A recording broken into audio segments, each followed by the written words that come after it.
One soldier, 4 machine guns, 1,000 enemy troops charging through pitch-black jungle. The U.S. Army said his weapon was useless for ground combat, but in the next 60 seconds, this 22-year-old would prove the entire military wrong and unleash hell on Earth.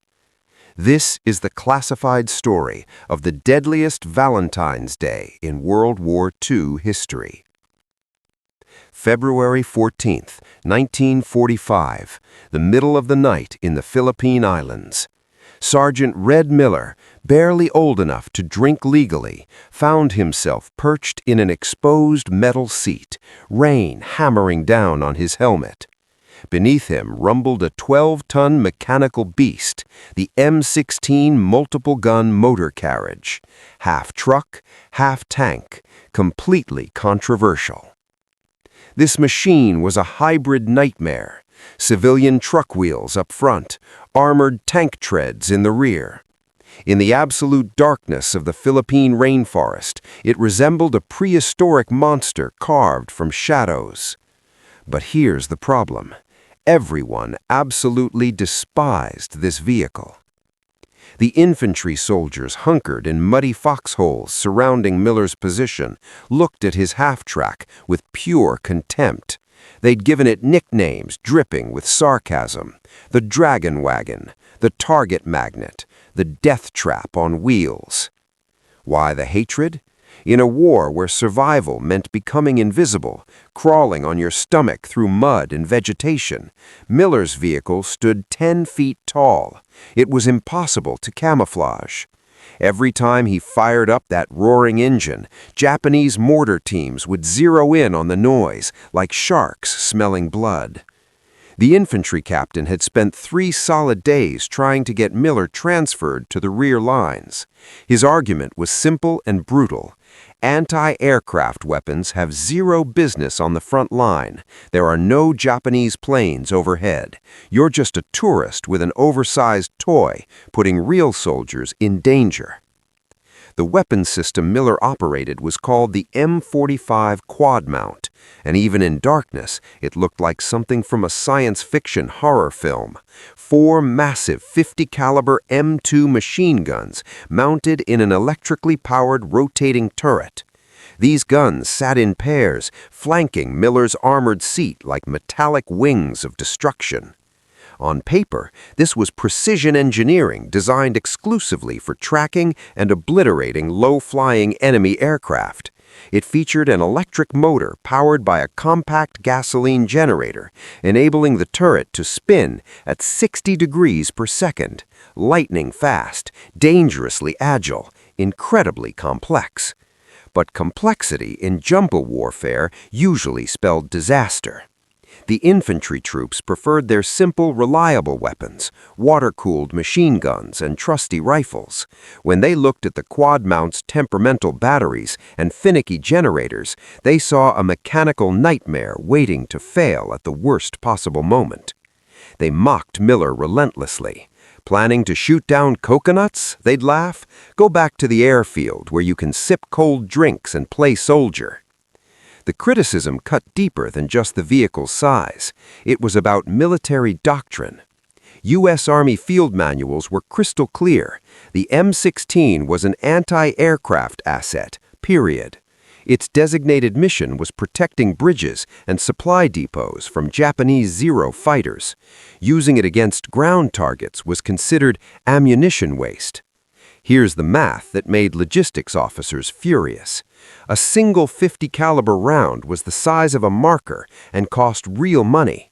The Quadmount could burn through 2,000 rounds per minute.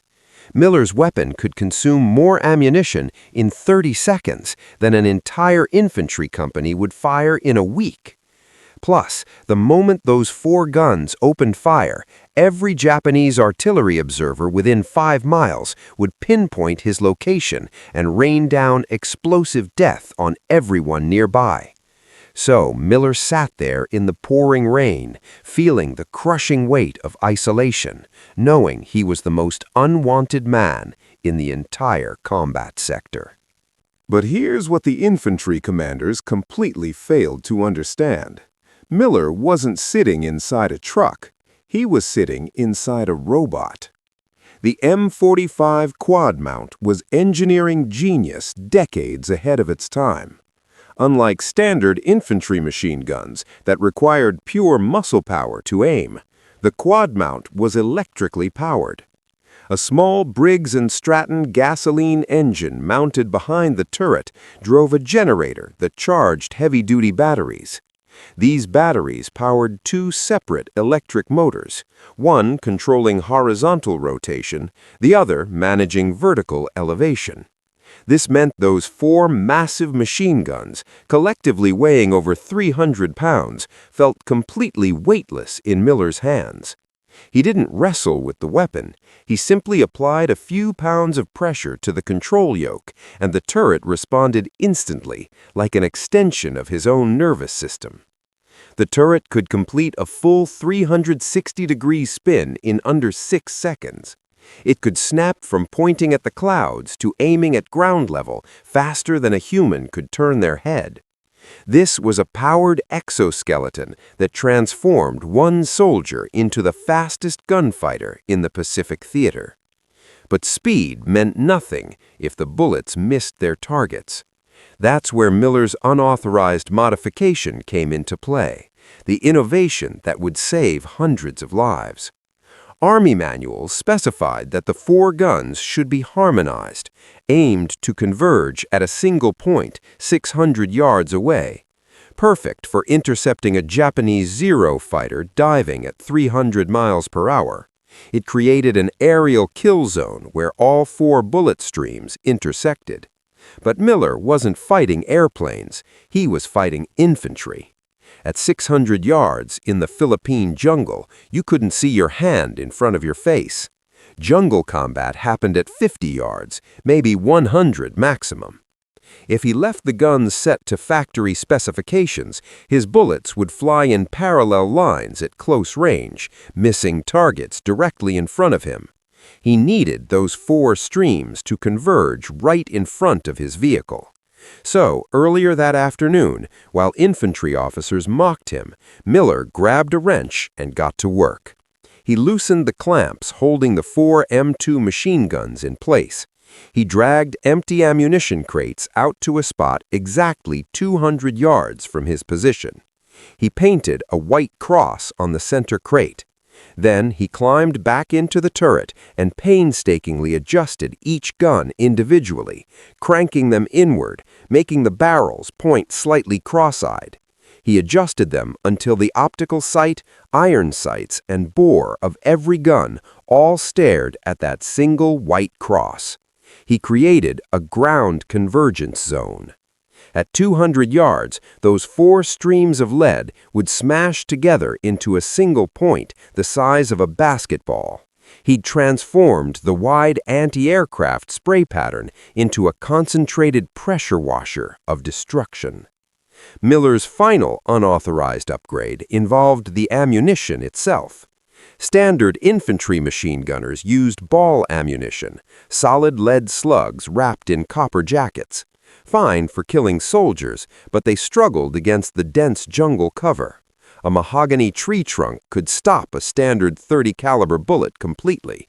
Japanese troops knew this and hid behind massive root systems, using wood as natural armor. Miller decided to remove the wood from the equation. He spent hours breaking down factory ammunition belts and rebuilding them by hand.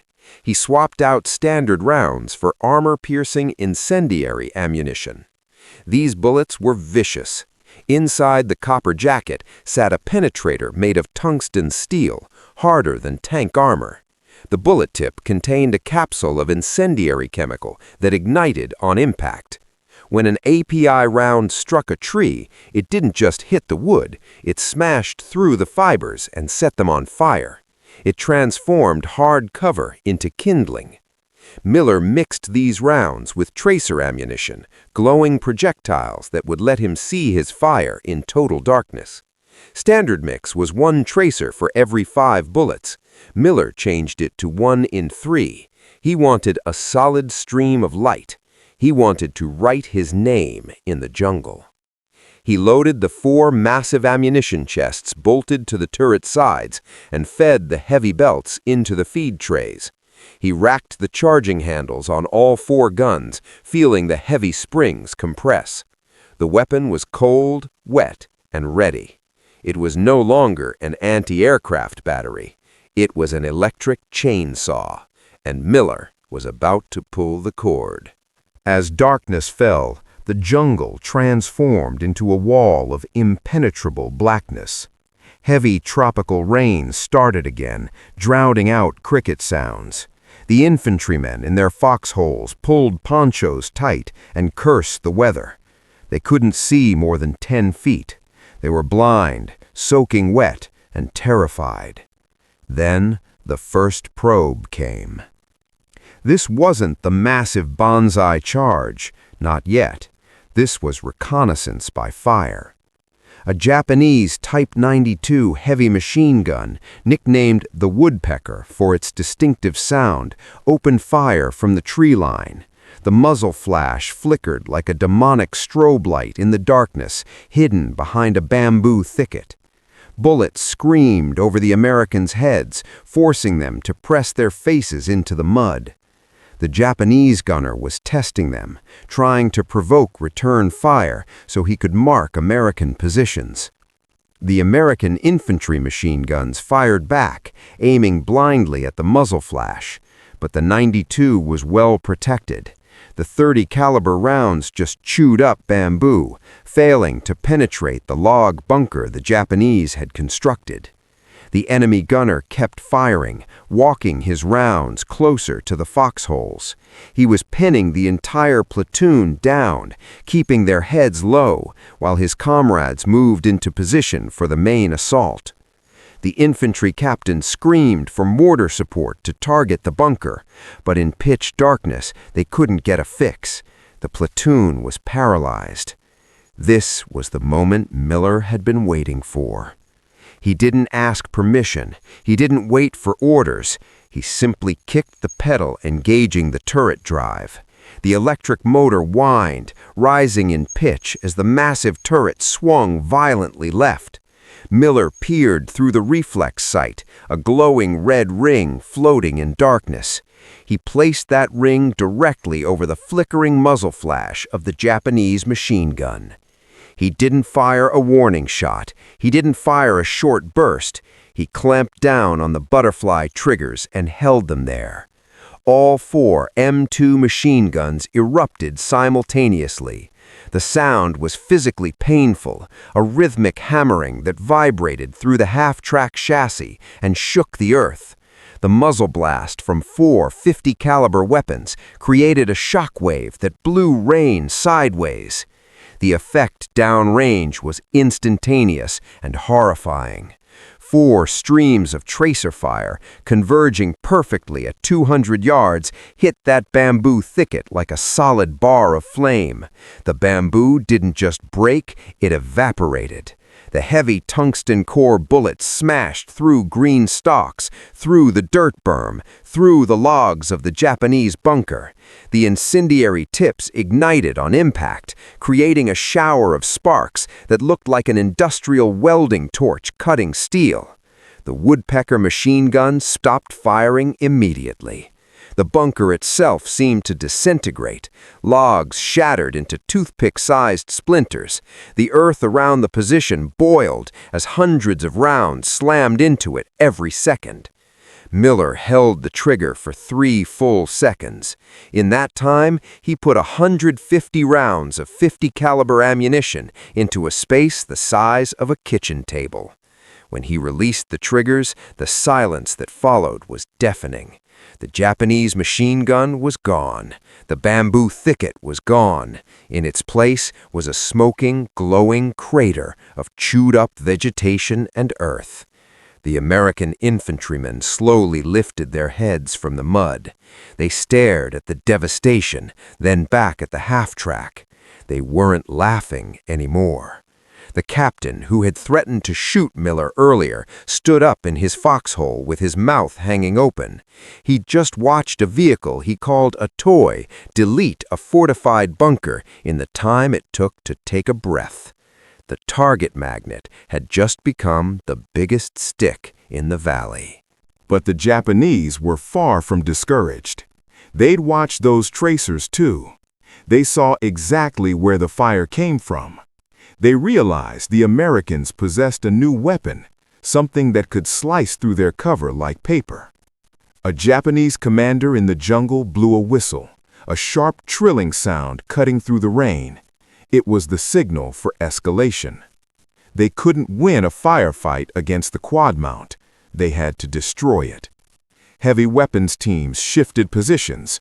A Type 41 mountain gun, a 75mm artillery piece, was wheeled forward through the mud. Mortar teams adjusted their base plates, aiming not at the foxholes, but at the massive silhouette of the half-track. Miller heard the whistle. He knew exactly what it meant. He'd revealed his position. He was now the primary target for every Japanese soldier in the sector. He checked his ammunition chests. He'd burned through the first layer of belts, but thousands of rounds remained.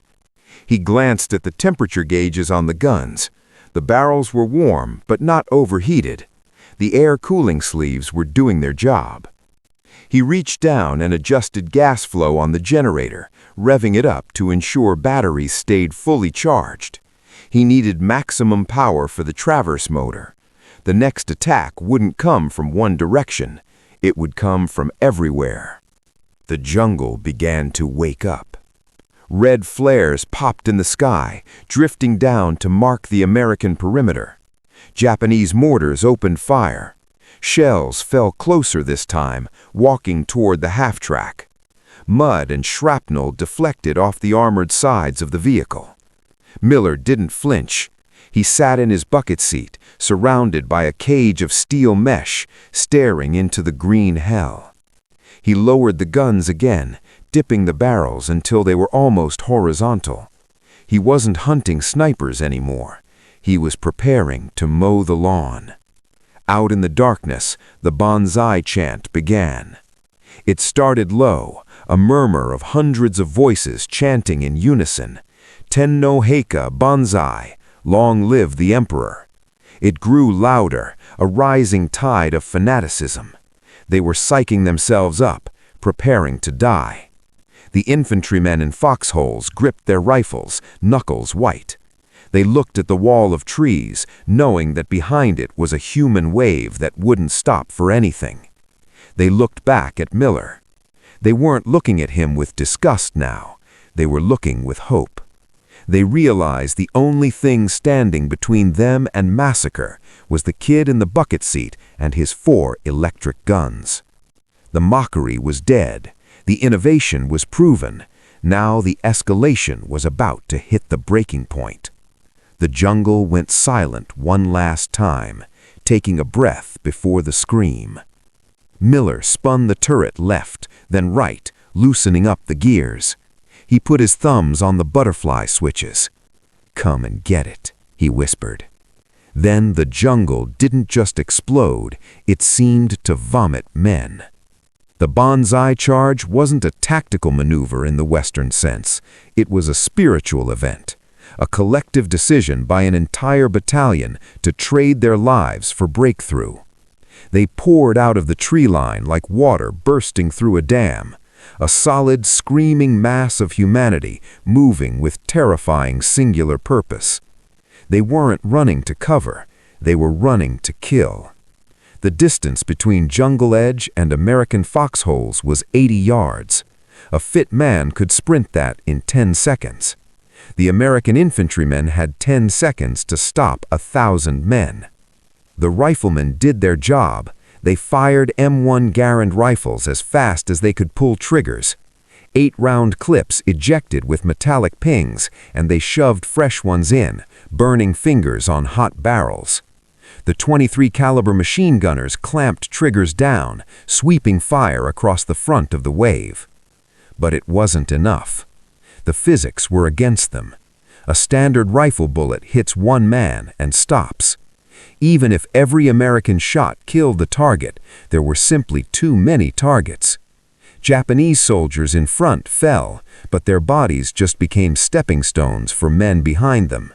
The wave didn't slow down, it accelerated. The momentum of the charge was like a freight train with no brakes. To the men in foxholes, the world narrowed to terrifying tunnel vision. They saw bayonets glinting in flare light. They saw attackers' faces twisted into masks of fury. They saw the inevitability of their own death. The Japanese were 40 yards away, then 30. American grenades were gone. Machine gun barrels glowed cherry red and started to warp. The infantry captain gripped his carbine and prepared for the end. Once the wave hit the foxholes, it would be a knife fight, and in a knife fight against 1,000 men, you lose. Then the air behind them tore open. Sergeant Red Miller didn't fire a burst. He didn't fire a warning shot. He simply slammed his thumbs onto the butterfly switches and locked his elbows. The M45 Quadmount roared.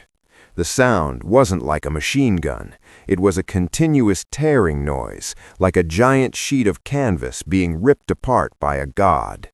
It was a physical wall of pressure that slammed into the backs of infantrymen and washed over them. The muzzle blast from 4.50 caliber machine guns firing simultaneously created a vacuum that sucked oxygen from the air. The effect on the charging wave was instantaneous and absolute. Miller had set his convergence for 200 yards, but the enemy was closer. This meant his 4 streams of fire hadn't fully merged yet. They were 4 separate scythes of flame cutting through darkness. The tracers, loaded 1 in 3, created a solid beam of light that looked like a laser. Where that beam touched the enemy line, the line simply vanished. The .50 caliber round is a massive projectile. It doesn't just poke holes, it smashes bone and liquefies tissue. When 4 of them hit a human body at that same split second, the result isn't a wound, it's disassembly. The front rank of the banzai charge didn't fall down. They were physically pushed backward, lifted off their feet by sheer kinetic energy. It looked like they'd run into an invisible glass wall at full speed.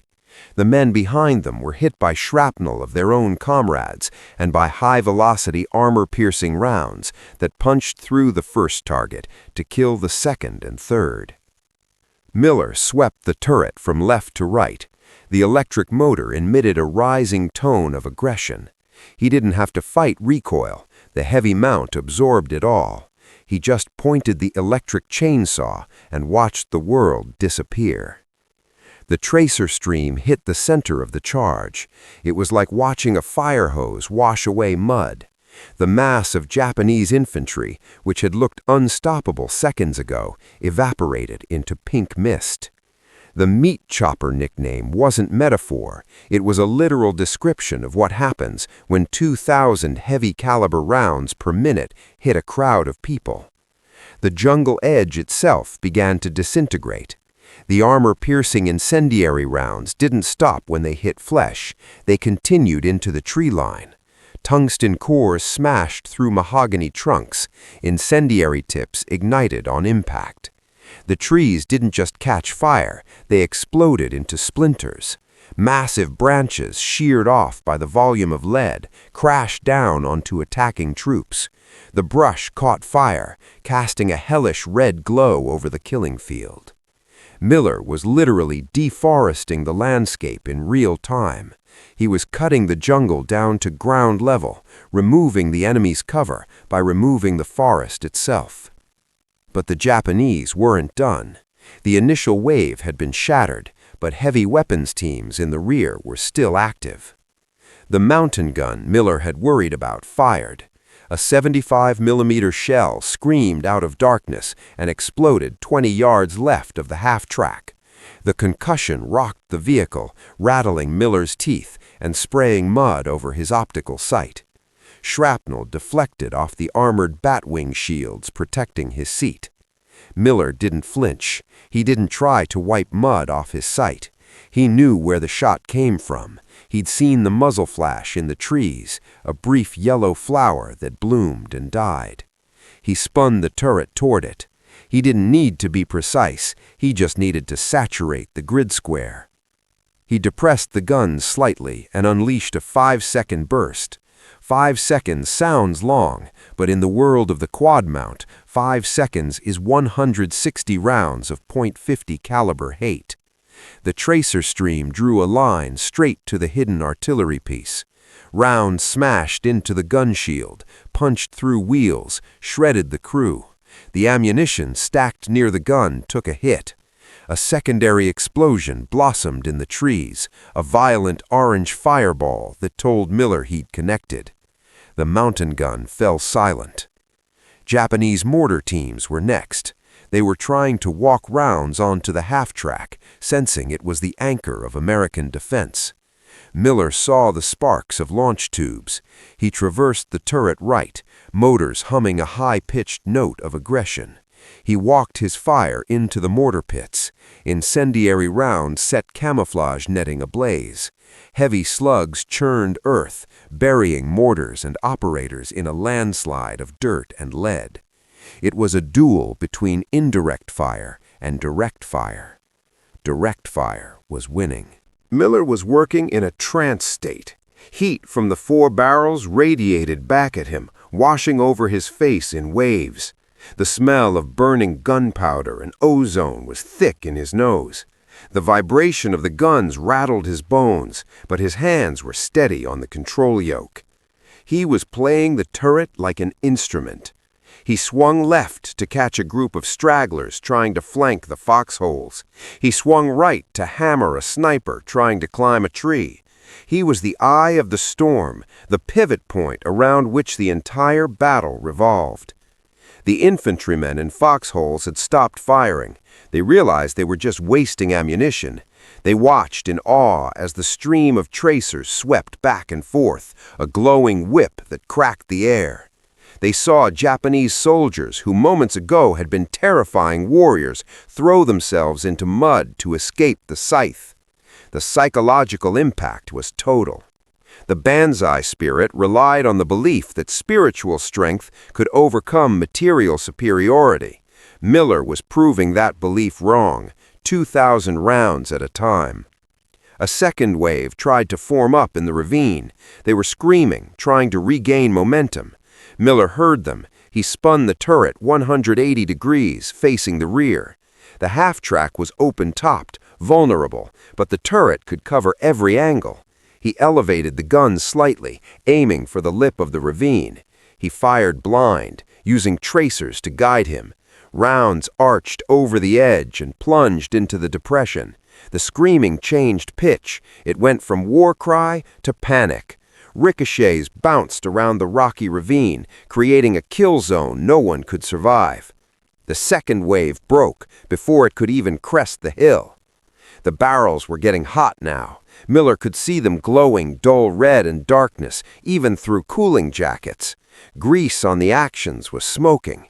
He knew he had to be careful. If barrels got too hot, rounds could cook off, firing spontaneously from chamber heat. But he couldn't stop. The enemy was still moving. He fired shorter bursts now, 1 second, 2 seconds, just enough to suppress movement, just enough to remind them the dragon was still awake. He checked ammunition status. The 4 tombstone chests were running low. He could feel the difference in belt weight. He kicked empty brass casings away from his feet. The turret floor was ankle-deep in spent shells. They cascaded from ejection ports like a golden waterfall, jingling as they piled up. He shouted to the infantryman nearest the truck, "Ammo! Get me ammo!" 2 privates, the same ones who'd laughed at his toy earlier that day, scrambled from their foxhole. They didn't hesitate. They ran to the back of the half-track, grabbed fresh ammunition chests from the reserve rack, and climbed up the side of the vehicle. They ignored Japanese bullets passing overhead. They popped latches on the mount, pulled empty chests, and slammed fresh ones home. Miller racked the charging handles. The infantrymen jumped off, patting the side of the truck like it was a prize horse. They were part of the crew now. The dragon wagon belonged to all of them. The battle raged for another hour, but the outcome had been decided in those first 30 seconds. The Japanese could not cross the open ground. The ground convergence zone Miller had set up was an impassable line of death. Every time a squad tried to rush it, Miller erased them. The volume of fire was simply too high. You couldn't run through raindrops, and you couldn't run through the Quadmount spray. Slowly, Japanese fire began to slacken. Banzai chants faded. Survivors were slipping away, crawling back into deep jungle, leaving their dead behind. They'd run into a technological buzzsaw, and it had cost them everything. Miller didn't relax. He kept the turret spinning, scanning the tree line for any movement. He fired a few bursts into suspicious shadows, just to be sure. The sun began to crest the horizon, turning the sky bruised purple. The rain stopped. Smoke from the burning jungle hung low over the clearing, thick and acrid. Miller finally released the spade handles. His hands were cramped into claws. His ears rang so loud he couldn't hear the engine idling beneath him. He looked out at the field in front of the truck. It didn't look like a battlefield anymore. It looked like a landscaping project gone catastrophically wrong. The jungle edge had been pushed back 50 yards. Trees were gone, reduced to jagged stumps and splinters. The ground was churned into reddish mud mixed with debris. And everywhere, bodies, hundreds of them, not piled in neat lines, scattered and broken, evidence of the terrible power of the heavy machine gun. Miller reached down and killed the generator. The humming vibration stopped. Silence rushed back in, heavy and sudden. He slumped in the bucket seat, suddenly exhausted. The adrenaline crash hit him. His hands started shaking. He pulled a pack of cigarettes from his pocket, but his fingers were too numb to work the lighter. A figure climbed onto the side of the track. It was the infantry captain. He looked at the devastation downrange. He looked at the pile of brass casings burying Miller's feet. He looked at the glowing barrels of the Quadmount. He didn't say anything about air defense. He didn't mention the ammo budget. He just struck a match, lit Miller's cigarette, and nodded. The meat chopper had spoken, and it had the final word. The sun rose over Luzon at 0600 hours, burning through morning mist to reveal a fundamentally altered landscape. The clearing was no longer jungle. It was wasteland. Majestic mahogany trees that had stood for a century were gone, reduced to jagged, splintered stumps resembling broken teeth. Dense undergrowth had been chewed into mulch of mud and sawdust. The ground itself was churned and blackened, scarred by thousands of .50 caliber impacts and scorch marks from incendiary chemicals.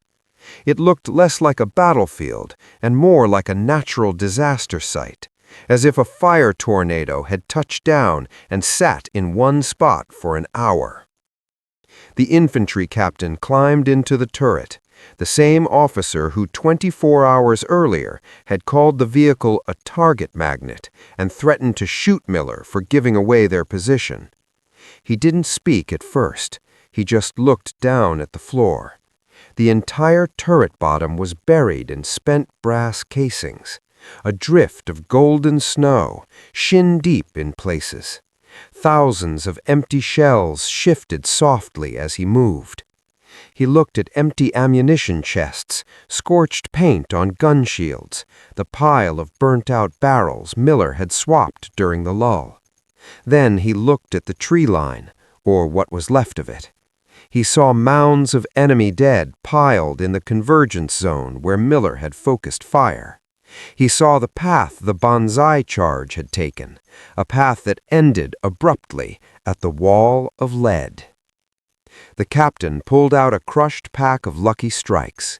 He tapped one out, put it between his lips, then offered the pack to Miller. It was a small gesture, But in the language of the front line, it was an apology, a commendation, and a thank you note, all in one. Miller took the cigarette with shaking hand. The captain lit it for him, cupping the flame against morning breeze. They smoked in silence for a minute, watching smoke drift over the ruined jungle. The captain finally spoke, voice raspy and quiet. He didn't offer a speech about heroism. He just said he'd make sure supply trucks brought extra ammo tonight. He told Miller to get some sleep. Then he climbed down and walked back to his men. The argument was over. The dragon wagon wasn't a liability anymore. It was the anchor of the line. The vindication of the M45 Quadmount spread through the division like wildfire. Infantrymen who'd previously looked at anti-aircraft crews with disdain now treated them like royalty. When supply trucks arrived, riflemen volunteered to help load heavy ammunition crates. They dug new revetments for half-tracks, piling sandbags high to protect tires and engines. They shared their rations with the gunners. They understood now that the meat chopper was the only thing standing between them and human waves. The nickname stuck. It wasn't the dragon wagon anymore. It was the meat chopper, a grim but affectionate title describing exactly what the weapon did to infantry assaults. The Japanese learned the lesson too.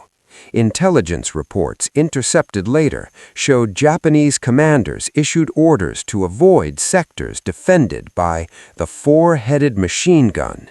They called it the Devil's Breath. They stopped launching banzai charges against Miller's position. The weapon had achieved the ultimate victory. It had terrified the enemy into changing their entire strategy. Korea, the second act. Miller survived the Philippines. He survived the mountain push and the final battles for the island. The war ended in August 1945, but the legacy of his weapon was just beginning. Military brass, who'd scoffed at using anti-aircraft guns for ground support, couldn't ignore after-action reports. They saw body counts. They saw effectiveness of the electric chainsaw in dense terrain. The M45 didn't go to the scrapyard with the rest of the war's surplus. It stayed in inventory. 5 years later, when the North Korean army poured over the 38th parallel, the M45 was there to meet them. In Korea's frozen hills, the weapon found a new generation of believers. The Chinese army used the same human wave tactics as the Japanese, attacking in massive numbers with bugles blowing in the night. And just like Luzon, the Quadmounts were waiting. Korean soldiers gave it a new nickname, the Chi-Com Chopper. They mounted turrets on trucks, half-tracks, and in sandbagged bunkers on the front line. Dense waves of Chinese infantry would rush American positions, only to run into the same wall of converging fire Miller had perfected. The Quadmount became the most feared weapon of the Korean War, a machine that could break an assault simply by turning it into slaughter. Vietnam, the final evolution. 20 years later, the weapon evolved again. In Vietnam's jungles, American convoys were getting hammered by ambushes. The Viet Cong would hide in dense tree lines along roads and rake supply trucks with automatic fire. The Army needed a weapon that could react instantly and deliver overwhelming firepower. They remembered the lesson of the meat chopper. They took old M45 turrets from storage, stripped off gasoline generators, and bolted them to beds of 5-ton cargo trucks. They built armor boxes around them and painted them black. They called them gun trucks. When a convoy was ambushed, the gun truck would spin its turret and unleash 4 streams of .50 caliber hate into the jungle. It was the same tactic Miller used in 1945. Proving that while technology changes, the physics of overkill remain the same. Sergeant Red Miller returned to the United States in late 1945. He took off the uniform and went back to civilian life in Ohio. He got a job at a steel mill, working blast furnaces. It was hot, loud, dangerous work, but quiet compared to the inside of the Quadmount turret. He married, raised 3 kids, coached Little League baseball. He was a quiet man, the kind who sat at the end of the bar and nursed a beer without saying much. He never talked about the war. He never told his wife about the night the jungle tried to kill him. He never described what it looked like when a man is hit by 4 .50 caliber bullets simultaneously. Sometimes on the 4th of July, when fireworks exploded and the air smelled of sulfur, his family would notice him staring off into distance, hands gripping his lawn chair arms a little too tight. They assumed he was just lost in thought. They didn't know he was back in the bucket seat, feeling the generator's vibration and watching tracers burn a hole in the dark. He kept the secret of the red mist locked in the back of his mind, a burden he carried so his children wouldn't have to. He died in 1998, a grandfather who fixed toasters and loved to fish. The neighbors knew him as a nice old man. They had no idea he was once the god of thunder in a Philippine jungle. The story of the M45 Quadmount is more than just machinery. It's about the disconnect between the manual and reality. The experts designed a weapon to shoot down planes. They wrote books, calculated math, drew diagrams. But when the enemy was screaming at the wire, it took a 22-year-old kid to throw the book away and use the tool in a way that saved lives. Miller proved that a weapon is defined by the man holding it.